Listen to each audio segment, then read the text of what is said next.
Tejvarta news network 24/7 Tejvarta news network हमेशा सच के साथ। जर तसं घरात तुमच्या कोणाच्या घडलं तुम्ही गप्प असणार आहेत का? मी कसं काय गप्प असणार? माझ्या समाजातल्या लेकराला तोडून टाकलं, तुमच्या कोणत्या लेकरा बाळाच्या लेकी बाळाला जर तसं घडलं तुम्ही गप्प नाही बसू शकत. तुम्हाला जातीवादी समजायला लागले, तुम्ही असं मारून टाकणार. 35 वर्षानंतर एका इच्छेत झालेली होती त्यांना तेजीवारी लागले, त्यांना मोक्या घालून जेलमध्ये मी सडायला लावलंय म्हणून त्यांना माझा राग आहे. आणि तुम्ही अजून पुढे जर मराठीचा वाटा जाता तर मी जेलमध्ये तुम्हाला सडी मार कितीही ताकद लाव, मी तो एक पाठ पुरायला खंबीर आहे. मी कोणती चूक करतोय? जरा त्या संतोष देशमुखांच्या घरी जाऊन एकदा एवढे लेकर आहेत त्यांचे, बापाला मारल्याचे फोटो पोरगण पोरगी नाही बघू शकत त्यांची. तोंडात गुतेपर्यंत मारला हरामखोरांनी त्यांना. कोणती बायको असा मार सहन करील नवऱ्या झाल्याला?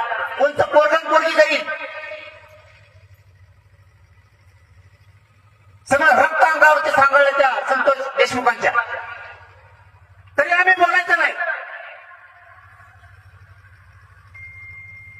तुम्ही लेकीबाळीची छेड काढणार, आम्ही बोलायचं नाही. वा, कोणता मराठा आहे मग मी असा? माझ्या मराठ्यावर अन्याय होता मी उघड्या डोळ्याने बघणार.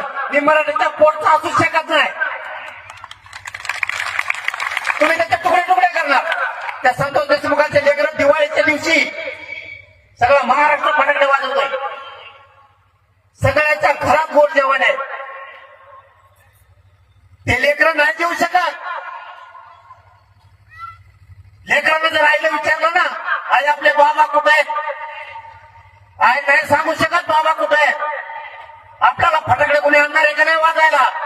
काय आईनं उत्तर द्यायचं त्या लेकराला?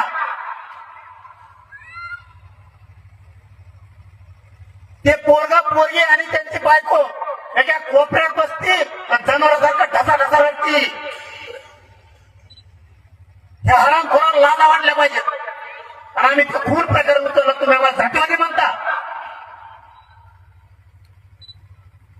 त्या माधव मुंड्यांचं सुद्धा ते मारून टाकला. अरे मांस नेता का कोणी कोणाचा मांस? यांनी त्या माधव मुंड्याचा मांस तोडून नेला. इतकी क्रूर हत्या कसं जगायचं त्यांच्या पोरांनी? ती माऊली माझ्याकडे आली, तिने सांगितलं पाटील माझा नवरा करता गेलाय, कोणी नाही आमच्या मागं वावर नाही आम्हाला. किमान पोरं माझे लेकर मोठे झाल्याच्या नंतर मला जर कधी विचारलं आई आपला बाप कोणी मारला तर मला सांगायला तरी नाव राहू दे, यांनी मारला होता, यांना जेलात घाला म्हणून त्याच्यात जेसाठी लावली.